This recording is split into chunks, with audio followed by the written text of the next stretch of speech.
Man, I never thought I'd say it. I really didn't think the day was coming, but the day has arrived. Saint actually enjoys a scout rifle inside of Destiny 2. I know there's probably a lot of scout rifle players inside the game, but I am just not one of them, unfortunately, until today. So, getting into it today, we're going to be taking a look at the Trustee from the new raid, the Deep Stone Crypt. Alright, so starting off with the basics of this scout rifle, it is a 260 round per minute scout rifle with a base time to kill value of 0.93 seconds, with only having to land 3 crits and 2 body shots. With that time to kill value at the base rate, the scout actually does sound pretty good and pretty appetizing of use, but this scout does actually get even nastier with some of the rolls that you are actually capable of getting on this. Me personally, I've only gotten 2 rolls that are actually pretty good. I have one S tier PvE roll, and then I have a PvP roll that's not necessarily bad, but we're going to talk about the reasonings as to why the setup on it is not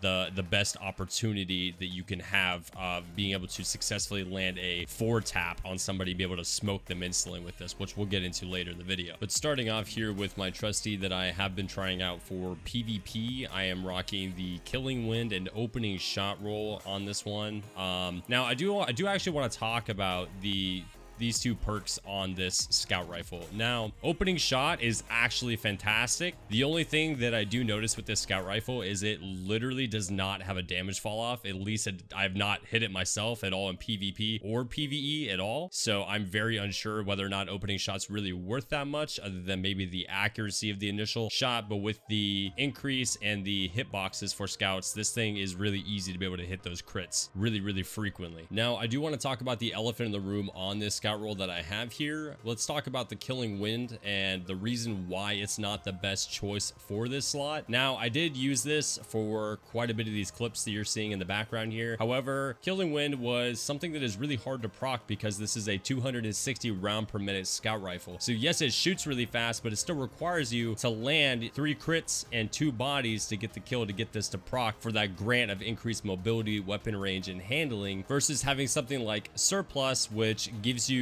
basically all of the same attributes except for you swap out the range for reload speed, but you still get the bump in handling and stability both for just having your abilities charged. So not having to get a kill and being able to have access to those extra stats is very useful for this scout rifle in particular. Surplus works the best on this scout rifle and scout rifles, I think, in general, especially now that the sandbox is the way that it is. And the reason that I say that is because the recoil direction on this scout rifle is actually not really vertical. It's a lot more horizontal because the recoil stat is at a 59. So depending on what barrel attachment you have for this when you get your roll, if you get arrowhead brake, it's probably going to be the best bet if you want to have a lot more vertical recoil control. This is going to be definitely something that's a lot more preference based, but something to keep in mind when you are hunting for your roll. Now, as far as PvP goes and what role you really should be looking for here, me personally, without a doubt, you definitely need to get Surplus, because I did try my Surplus roll, my god tier PvE loadout roll, and as a matter of fact, I actually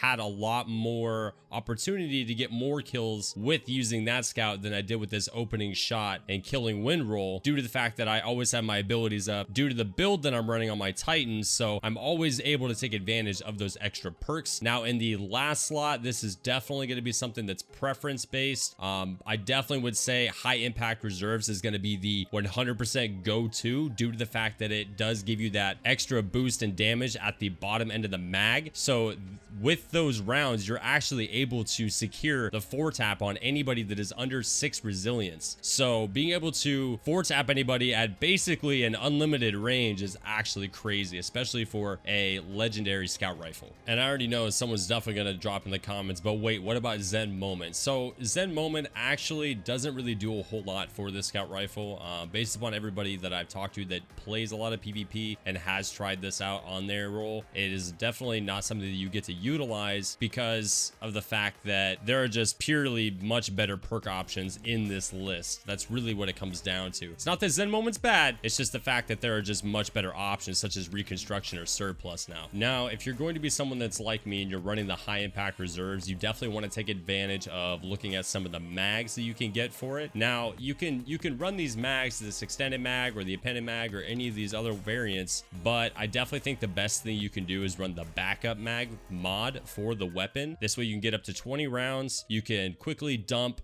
10 rounds, and then all of a sudden your last 10 rounds you have in your scout rifle are literally to the point where all you have to do is land 4 crits on a guardian and boom, they're dead at any range essentially. I don't know if any of you guys have seen what the rating looks like on light.gg for this. I'll put it up here on the screen. So I don't quite agree with the star rating they gave at a 3.4 for this scout, because honestly this thing is a complete disgusting savage when you get the right rolls on it, honestly. So if you have not already tried this scout rifle out of the Deepstone Crypt raid, I 100% recommend hopping in the raid and farming for this thing, because it is actually nasty, like literally shooting people across the map like a laser beam. Another role that I definitely could get behind 100%, because the two traits like to play off of each other, and if you have not already seen some of the builds that are out for the Titan currently with the Heart of Inmost Light, you can really stack the living crap out of these. So what Wellspring offers is kills with this weapon generate ability energy. This energy is divided between your uncharged abilities. So when you have that on here and you're running surplus and you're running the Heart of Inmost Light, you literally always have abilities up. So you're always constantly going to have those extra stat bonuses for this scout rifle, which is absolutely amazing. Now, personally, the role that I don't have yet that I am still chasing, I will get it hopefully this week after reset, is I am looking for my PvP. I definitely am going to say the top tier is going to be surplus and high impact reserves. Now you think about that for a minute, you're always going to have the extra stat bonus for all of your handling, reload speed, and stability for your uncharged abilities. But then when you get to the bottom of the magazine, you're automatically going to have that extra damage boost to be able to smack all these other guardians. Now, the reasoning I think that high impact reserves is the go-to for PvP is because, again, it's going to secure the 4 tap. 4 crits, once that is procced, you are automatically going to kill the guy as long as he's lower than 6 resilience. So with that 4 tap, it does come with a rather aggressive time to kill value at 0.69 when you land all 4 of those crits. Now that is actually just disgusting. You're telling me that this 260 round per minute scout that has next to no recoil, you can literally stack nothing but reload, handling, and stability, and on top still manage to get extra damage at the bottom end of the magazine? Dude, this thing is literally S tier. Aside from that, moving into a PvE playstyle and perspective for this gun. Now, my role that I love, honestly, I'm running the Hammerforged rifling with the alloy mag and the surplus and redirection. Now, what redirection does is when you're damaging a rank and file combatant, it increases damage against more powerful ones. Now, inside of PvE, that's actually really nice considering how often you go back and forth between red bars and yellow bars for a lot of the activities. So this is definitely something that's very useful. However, I do not have the exact damage difference numbers with this perk and without this perk, and how much the stack is for damage increase. I'm really not too sure about that just yet. So hopefully someone is able to figure that out. At the end of the day, it's still a scout rifle with essentially unlimited range, and the fact that it is a solar scout rifle, so it'll always be useful for breaking shields, and it really honestly does quite a bit of damage to just regular combatants. And with the redirection, you definitely do notice that this thing does do a lot more damage output. So guys, I am definitely interested to know what roles you guys have on your trustees down in the comment section. Do let me know if you like this gun. Is it something that you're going to use inside of Crucible, inside of Elimination, inside of Trials? I definitely think this is going to be a weapon that is something that people are going to take lightly whenever they see it on someone's loadout. But let me tell you, this thing is something that you do not want to overlook by any means. So if you have not already obtained this from the raid, definitely do it and take a look at it, because it is an absolute savage of a scout. But aside from that, guys, this has been my review on the Trustee Scout Rifle. Do let me know how the video was down in the comments section below. Thank you guys so much for coming and watching, and I will see you guys next time.